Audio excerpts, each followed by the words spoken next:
सभी भक्तों को श्री शिवाय नमस्तुभ्यम हर हर महादेव।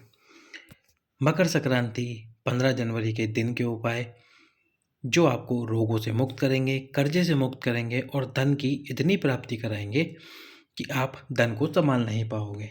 यदि किसी भूमि पर जो कि आपकी है उस पर किसी ने कब्जा कर लिया है तो उस कब्जे को भी ये मकर संक्रांति छुड़वा देगी। तो मकर संक्रांति के कुल 10 उपायों में सबसे पहले उपाय का वर्णन आपके सम्मुख में करते हैं, पर उसके पहले आपको एक छोटा सा कार्य करना है। इस वीडियो को लाइक कर दो, चैनल को सब्सक्राइब कर दो और इस वीडियो को अधिक से अधिक शेयर कर दो। तो जो सबसे पहला उपाय है, जब सूर्य मकर राशि में प्रवेश करे, यानी कि सूर्य उत्तरायण हो। अब सूर्य उत्तरायण कब हो रहा है, मकर राशि में प्रवेश कब कर रहा है, तो दिन के 2:54 पे ये कार्य हो रहा है, यानी कि उसके बाद सूर्य मकर राशि में प्रवेश कर जाएगा। इस समय पे, ठीक इसी समय पे आपको उपाय करना है, कोशिश करना इसी समय पे करने की। करना क्या है आपको उपाय में, यदि आपकी दुकान व्यापार नहीं चल रही है, कोई समस्या हो रही है दुकान व्यापार में और आपको धन की आवक नहीं हो पा रही है, तो उसके लिए आपको किसी भी वृक्ष की 5 पत्तियां ले लेनी है। किसी भी वृक्ष की 5 पत्तियां लीजिए और ये 5 पत्तियों को लेकर साथ में लेने हैं आपको थोड़े से काले तिल। थोड़े से काले तिल ले लीजिए और किसी भी वृक्ष की 5 पत्तियां, जो भी आपके आसपास में वृक्ष हो, काले तिल, और साथ में लेना एक बम्बूल का कांटा। बम्बूल एक वृक्ष होता है जिसमें कांटा होता है, तो वो कांटा आपको लेना है, बम्बूल का कांटा। और वो लेने के बाद में ठीक 2:54 पर आपके दुकान में से या फिर जहां आप व्यापार करते हैं उस व्यापार वाले स्थान पे से 21 बार उस दुकान के अंदर से आपको घुमाना है। 21 बार दुकान के अंदर से घुमाना है। साथ में ही यदि आपको कोई रोग है, शरीर में कोई बहुत भयंकर रोग है, या आपको पीरियड पीसीओडी से संबंधित कोई भी समस्या है, तो उसके लिए भी जिस व्यक्ति को रोग है उसके ऊपर से 21 बार घुमाना है। घुमाते समय आपको नाम लेना है भगवान अवधूतेश्वर महादेव का। अवधूतेश्वर महादेव का नाम लेना है। जब आप व्यापार या दुकान में से घुमाओगे तो भी आपको नाम लेना है।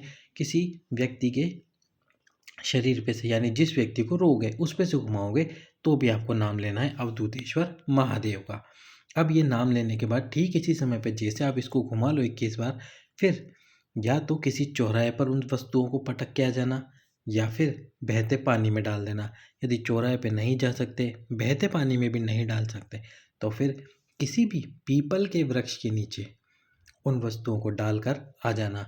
भगवान अवधूतेश्वर महादेव से प्रार्थना करना, बाबा मेरा कर्जा मुक्त कराओ, मेरे दुकान व्यापार में वृद्धि कराओ, या फिर कोई व्यक्ति रोगी व्यक्ति के लिए कर रहा है तो उसके रोग समाप्त करने के लिए भी ये उपाय अवश्य कर सकते हैं। अगला उपाय जो मकर संक्रांति का है, यदि किसी व्यक्ति ने आपकी भूमि पर कब्जा कर लिया है तो उस कब्जे को छुड़ाने के लिए, आपकी भूमि वापस प्राप्त करने के लिए 5 आपको लेने होंगे शमी पत्र। 5 शमी पत्र लीजिए और 11 बेलपत्र लीजिए। 5 शमी पत्र, 11 बेलपत्र लेके मकर संक्रांति वाले दिन में ही करना है आपको ये उपाय। ये दोनों वस्तुओं को अपने हाथ में लेकर भगवान सूर्यदेव पे से इन वस्तुओं को आपको घुमाना है। सूर्यदेव पे से आपको घुमाना है 21 बार। 21 बार इन वस्तुओं को सूर्यदेव पे से घुमाकर जिस जमीन पर किसी ने कब्जा कर लिया है उस जमीन पर ले जाके इन वस्तुओं को पटक देना है। 3 महीने लगेंगे, वो व्यक्ति आपकी ज़मीन का कब्जा छोड़ेगा और फिर आपको वो ज़मीन वापस से प्राप्त होगी। अगला जो उपाय है वो है कर्ज की मुक्ति के लिए। कर्ज मुक्ति के लिए यदि किसी व्यक्ति पे कर्ज बहुत ज़्यादा ही हो गया है और वह कर्ज समाप्त नहीं हो पा रहा है, तो उस कर्ज को समाप्त करने के लिए आपको क्या करना होगा, एक कलश लेना होगा जिसमें जल भरना है। फिर इसमें आपको डालनी होगी 7 चने की दाल। 7 चने की दाल जो आपके घर में मिल जाएगी आपको। 7 चने की दाल डालने के बाद में थोड़ा सा डालना होगा इसमें कुमकुम। थोड़ा सा कुमकुम डाल दीजिए इसमें। कुमकुम जिसका हम टीका लगाते हैं, भाई दूज पे टीका लगाते हैं, वो कुमकुम आपको इसमें डालना है। थोड़ा सा, एक चुटकी भर डालना है।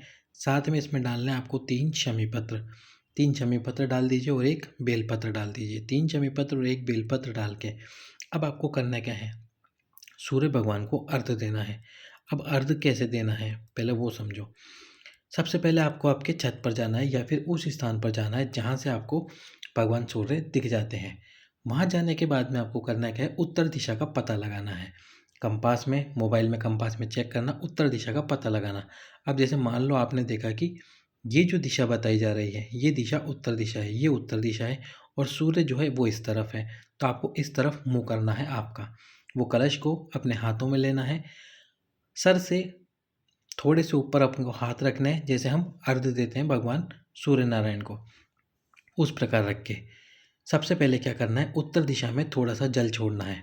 जल छोड़ने के बाद में फिर आपको धीरे धीरे उसी कलश को, जल को उत्तर दिशा में छोड़ने के बाद धीरे धीरे सूर्य की तरफ घूमना है। लेकिन उस कलश की धार, जिस कलश से आप जल छोड़ रहे हो उस कलश की धार टूटनी नहीं चाहिए। जैसे मान लीजिए आप उत्तर दिशा से सूर्य देव की तरफ घूम रहे हैं तो उस कलश में से जल लगातार गिरते रहना चाहिए, बीच में जल गिरना बंद नहीं होना चाहिए। फिर जैसे ही भगवान सूर्यदेव की तरफ आप घूम जाओ, फिर आपको क्या करना है, घूमने के बाद में सारा जल सूर्यदेव भगवान को देखते हुए समर्पित कर देना है। भगवान सूर्यदेव को देखते हुए सारा जल समर्पित कीजिए और जो जल आपने छोड़ा है सूर्यदेव भगवान को देखते हुए समर्पित किया है, उसी जल को अपने हाथ में लेकर उसका छींटा अपने ऊपर मार लीजिए, अपने ऊपर उसका छींटा मार लीजिए। कैसा भी रोग होगा, कैसा भी कर्ज होगा, वह पूरी तरह से समाप्त हो जाएगा। यदि कोई रोगीला व्यक्ति है वो भी अपने लिए ये उपाय करता है तो उसका रोग भी समाप्त जरूर होगा। उस जल का आपके ऊपर छींटा मारना है और पूरे शरीर के ऊपर छींटा मारना है, ऐसा नहीं केवल फेस पर, सर से लेके पाँव तक पूरे शरीर पर आपको छींटा मारना है उस जल का जो आपने समर्पित किया है। अगला उपाय, ये उपाय भी रोग मुक्ति के लिए है। एक कलश जल में पिसी हुई काली मिर्च डाल लो थोड़ी सी, और ये पिसी हुई काली मिर्च डालने के बाद भगवान सूर्य नारायण भगवान को अर्घ्य दो। दिन के समय भी आप अर्घ्य दे सकते हैं, जरूरी नहीं है कि सुबह ही आपको अर्घ्य देना है। 2 बजे 3 बजे जब तक सूर्य भगवान दिख रहे हैं आप अर्घ्य दीजिए। अर्घ्य देने के बाद में जो जल जमीन पर गिरा है उस जल का छींटा अपने शरीर पर कर लीजिए। जो भी आपके शरीर का रोग होगा वह धीरे धीरे समाप्त होना प्रारंभ हो जाएगा। अब यदि मान लीजिए 2 व्यक्तियों में घर में लड़ाई हो रही है किसी बात को लेकर और उनके बीच की लड़ाई समाप्त नहीं हो रही और वे दोनों व्यक्ति चाहते हैं कि हम दोनों के बीच की लड़ाई समाप्त हो जाए, तो उस लड़ाई को समाप्त करने के लिए, या फिर गुरुजी ने कहा था कि जैसे सास बहू में बीच बीच में लड़ाइयाँ होती है, सास बहू में किसी बात पे टकराहट होती है, तो सास अपनी बहू के लिए और बहू अपनी सास के लिए ये उपाय कर ले। यदि सास जा रही है अपनी बहू के लिए उपाय करने तो उस बहू के नाम से थोड़े से काले तिल मकर संक्रांति के दिन भगवान शंकर के शिवलिंग पर समर्पित कर दे, हाटकेश्वर महादेव के नाम से। और यदि बहू जा रही है तो अपनी सास के नाम से थोड़े से काले तिल समर्पित कर दे भगवान शंकर के शिवलिंग के ऊपर, यही हाटकेश्वर महादेव के नाम से। बस समर्पित करके आ जाना है। सास बहू में जिस बात को लेकर लड़ाई हो रही होगी, दोनों के बीच में लड़ाई समाप्त होगी और दोनों के बीच में प्रेम बढ़ना प्रारंभ हो जाएगा। अगला उपाय, अगला जो उपाय है वो है रोग मुक्ति के लिए। मान लीजिए कोई माता है जिनके संतान की प्राप्ति हुई लेकिन उनके स्तनों में दूध नहीं आ पा रहा, किसी कारणवश दूध नहीं आ रहा, या फिर बच्चा चिड़चिड़ा हो गया है, बच्चा बात नहीं सुनता, तो उनके लिए एक छोटा सा उपाय करना क्या है आपको कि जो भगवान शंकर का शिवलिंग है, इस शिवलिंग के ऊपर गुड़ का आपको लेपन करना है। पहले गुड़ को लेपन की तरह बना लेना, जैसे गुड़ को तोड़कर उसमें जल मिलाकर उसका लेपन बनाना, और लेपन बनाने के बाद में आपके हाथ से शिवलिंग पर आपको उस गुड़ का लेपन करना है। पूरे शिवलिंग पर लेपन कर लेना, हाथ को धोना मत। उसके बाद में आपको, यदि बच्चे के लिए उपाय कर रहे हो, बच्चा चिड़चिड़ा है, तो उस बच्चे को, और ये उपाय आपको करना है प्रदोष काल में, प्रदोष काल में शाम के समय करना है। यदि बच्चे के लिए कर रहे हो तो उस बच्चे को चौखट पर बिठाकर माँ अपने हाथ से, जो हाथ में गुड़ लगा हुआ है, यानी कि जिस हाथ से आपने लेपन किया था भगवान शंकर का, वो गुड़ वाले हाथ को धोया नहीं था, जो गुड़ हाथ में लगा हुआ है उसी गुड़ को उस बच्चे को खिला देना, उस बच्चे को चटा देना।